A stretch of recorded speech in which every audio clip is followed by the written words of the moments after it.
It's not an accident that the axiomatic Western individual is someone who was unfairly nailed to a cross and tortured. It's like, yes, right, exactly. So what do you do about that? The deep idea in the West too, it's like, pick up your damn suffering and bear it and try to be a good person so you don't make it worse. Well, that's a truth. You know, I read a lot about the terrible things that people have done to each other. You just cannot even imagine it. It's so awful. So you don't want to be someone like that. Now, do you have a reason to be? Yes! You have lots of reasons to be. God, there's reasons to be resentful about your existence. Everyone you know is going to die. You know, you too. And there's going to be a fair bit of pain along the way, and lots of it's going to be unfair. It's like, yeah, no wonder you're resentful. It's like, act it out and see what happens. You make everything you're complaining about infinitely worse. There's this idea that hell is a bottomless pit, and that's because no matter how bad it is, some stupid son of a bitch like you could figure out a way to make it a lot worse. So you think, well, what do you do about that? Well, you accept it. That's what life is like. It's suffering. You're going to have to carry that with you.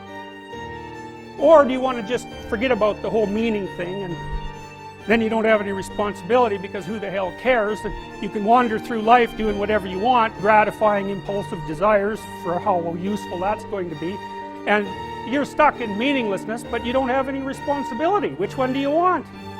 Well, ask yourself, which one are you pursuing? And you'll find very rapidly that it isn't the majority of your soul that's pursuing the whole meaning thing, because, well, look what you have to do that. You have to take on the fact that life is suffering. You have to put yourself together in the face of that.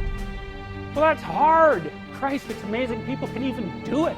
I'm stunned every day when I go outside and it isn't a riot with everything burning.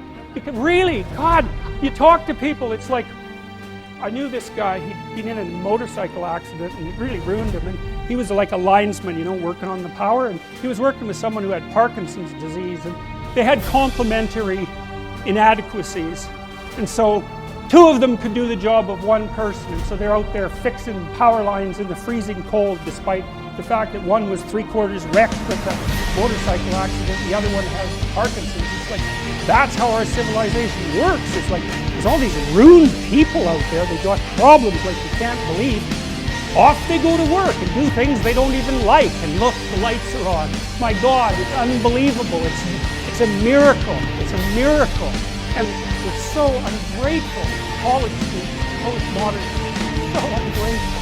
You know, they don't know that they're surrounded by a bloody miracle. A miracle with all this stuff, with all these crazy chimpanzees that don't know each other, can sit in the same room for 2 hours sweltering away without tearing each other apart, because that's what chimps do.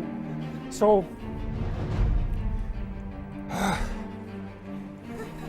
anyways, so what happened? Well, I made some videos and I got to the bottom of some things, at least as far as I can tell, so I told you what the bottom is, and then I got this idea about what you might do about it, which isn't my idea. It's not my idea.